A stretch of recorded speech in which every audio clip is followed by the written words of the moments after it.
Welcome to day 19 of 30 Days of Creativity. I'm Pam Hemmerling, and for today's project, we are taking it out of the crafts room. As you notice, we are in my kitchen slash dining room, and I'm going to show you a project that's fast and easy, I promise, but it's going to require that you go outside. Or for those of you who do not have a yard, or those of you who do not have anything growing in your yard, it'll require the next time you're at the grocery store picking up groceries, or you're at your local hardware store getting something for a remodel, or like a do-it-yourself fixer-upper at your house, because I'm sure we're all doing those kind of projects right now. Look and see if there's any plants or any flowers that you can bring home. The reason being is that we're all at home. Our things are looking probably fairly stale. We're probably sick of looking at the same stuff. So by bringing in some outside greenery or some flowers, if you have them, just will perk you up. It will be cheerful, guaranteed. You'll just brighten your day in so many ways, which will elevate your mood, which will lower your anxiety. The benefits are endless. So, but for today, what I'm going to do is I'm going to go outside and I'm going to clip some things from my yard. I'm not really sure what's there. The only thing that's blooming right now are daffodils. I do have the tulips are coming up, but they're not quite bloomed. And I really want to just kind of take it away from flowers, just to give you some other ideas and some other options. If there's something else blooming out there, I will definitely bring it in. So this is just going to be a simple change that you can do for your environment to kind of, and it is a creative act, I believe. Even putting flowers in a vase, even the Trader Joe, just get Trader Joe's, like a bundle and just stick it in a vase. Wow, that is going to boost your mood and bring your day up a notch. So I'm going to stop here. I'm going to go outside. Actually, I am not going to, first I'm going to show you, and then I'm going to show you what I have here. Okay, so I went around my house and I was like, what containers could we possibly use for, to put different things, twigs and branches and stuff that I'm going to be clipping outside. So we have just your traditional kind of vases.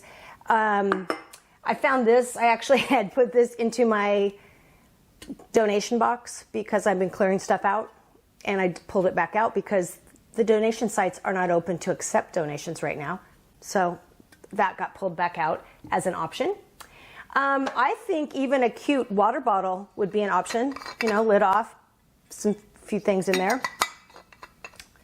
I actually found this cute little box. I think that would be cute. You'd have to cut things really short, and it would probably be good if you lined it. But I think you could come up with a creative way to put something in here and have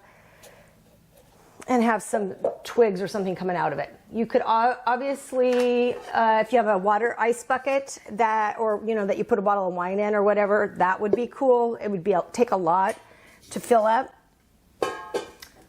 Mason jar, the next time you have spaghetti or whatever, just empty that jar and clean it out, and that would be a perfect jar for that. A drinking glass would be a perfect option as well. And worst comes to worst, definitely know you have cans of food in your house. The next time you use a can, empty it, clean it out. That would be an adorable, take the wrapper off, please. And then, actually, some wrappers are cute. So that could be something. And then you could put some flowers or some twigs or whatever we're going to do. Once again, you'd have to cut them really short because this is a short container. You couldn't have really tall things coming out of it because it wouldn't hold it down. But that's just an option. Now, another idea I saw, and I thought this was super cute, is take a little bag, and let's say you have just a drinking glass or one of these jars, and just stick that inside, and then put your branches in there. Isn't that cute? And then they'd come out. Anyway, I saw that somewhere. I thought that was a cute idea.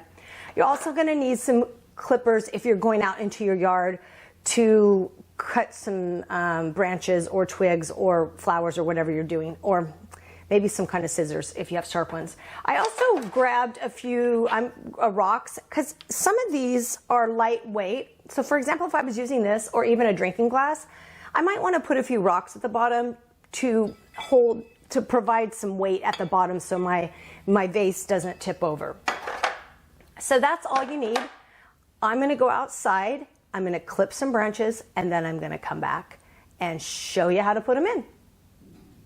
Okay, so I am back, and I want to preface this by saying this is not a class on gardening. This is not a tutorial on identifying plant types. This is just go into your yard or somewhere, or a neighbor's yard or a friend's yard if they let you come over, and cut some greenery or some flowers, or go to Trader Joe's or to your local grocery store and get a bundle of flowers and put them in a vase. So I just need to clarify that. So I found some different things, and these are wonky because these are grown outside in my yard. These are not perfectly well-groomed, well-mannered plants.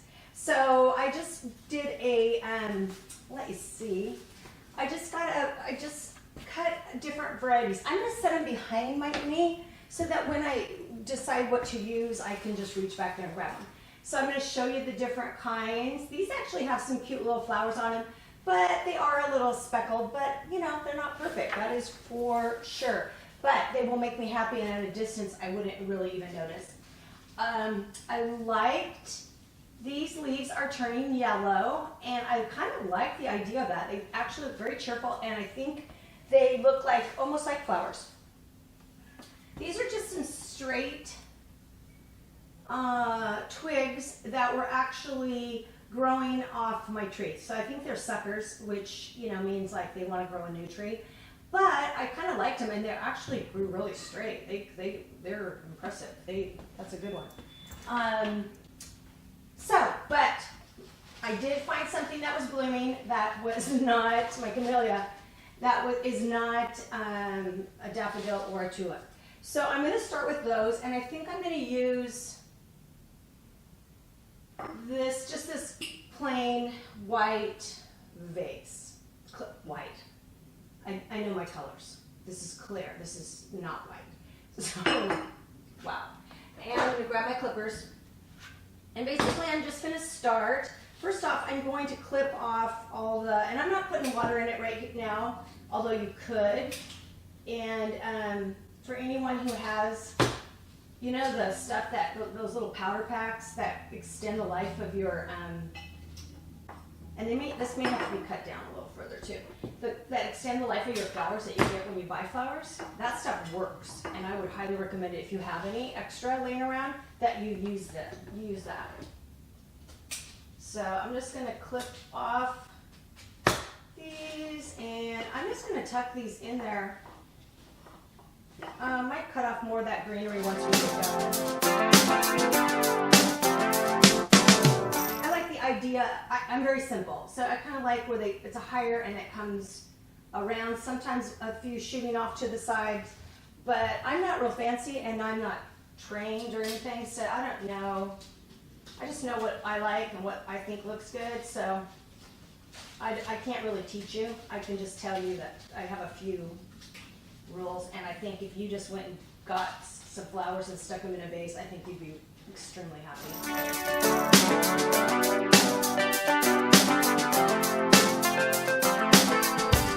Okay, so I think what I'm going to do now, you can kind of see the gist of it, is I'm going to keep monkeying around with it, playing around with the flowers. Then I'm going to go on to the next one.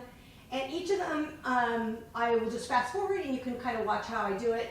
But like I said, I'm not a professional florist or anything, so I don't really have any tips other than I think you should just do it. I think you'll have a lot of fun with it. So I'm going to take off some green leaves, and then I'm going to move on to the next one. I think I'm going to do 2 or 3 since I ended up with a lot of branches.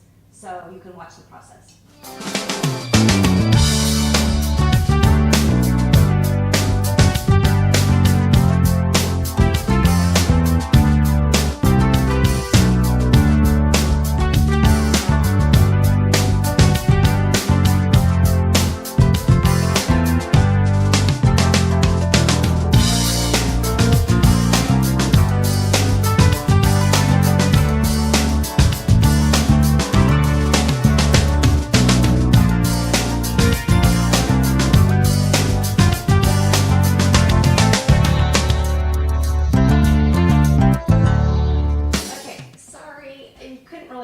doing that, I realized, because the camera's coming this direction. So hopefully you kind of got the gist. I cut off, I gotta say, most of the green leaves, and I'm still clipping some more from back here.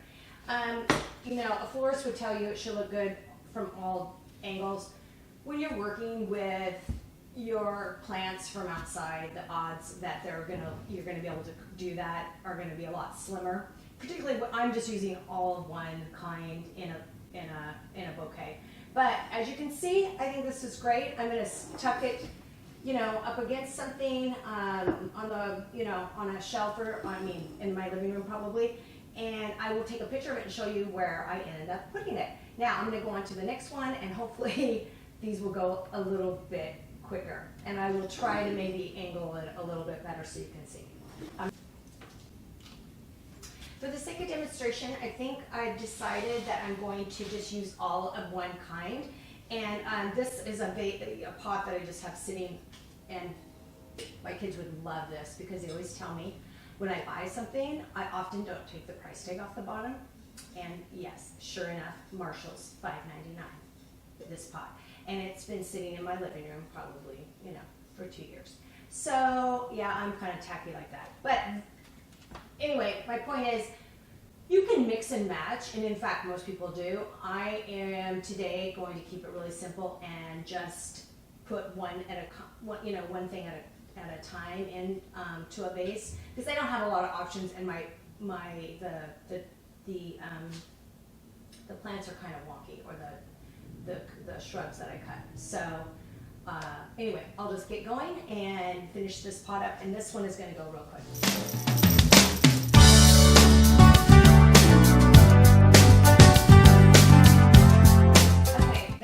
Took no time at all. I think by keeping it all the same, it goes much easier, and you don't have to worry about like what colors kind of go together and how to do it. Although I think you could get a lot of great ideas watching some YouTube videos from florists, because they do an amazing job and you can learn a lot.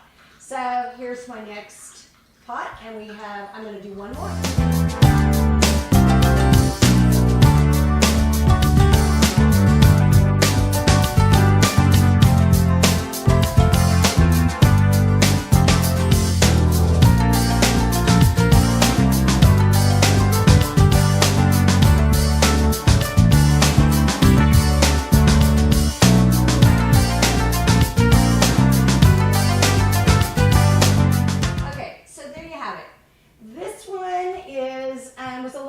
I decided to put two types of shrubs or cuttings together, which made it a little bit more complicated, but I think it added some interest to it. It's a little messy, but I like the idea of just bringing green in. It just feels very fresh and springy and happy. And I have to say, I was at a wedding almost 2 years ago now. A really good friend's daughter got married, and they had a wedding coordinator or planner, wedding planner, I guess. And his name was Jonathan, and he would just make something out of nothing. I couldn't believe the things he could come up with. So I just think, what would Jonathan do? So WWJD. Now, I do not mean to be sacrilegious there, but honestly, like, just look around. What do you have? What can you put into a pot? What will bring you joy? And sometimes it's just a little bit of green, some plants from outside that you can cut, a big bush it's overgrown that you can cut back. Just bring it in, change your environment, change the tone of your environment. It will definitely cheer you up and bring color, smell, scent, and a lot of texture. So I hope that you've enjoyed just trying something new, and thank you for joining me for day 19 of 30 Days of Creativity, and I will see you next time.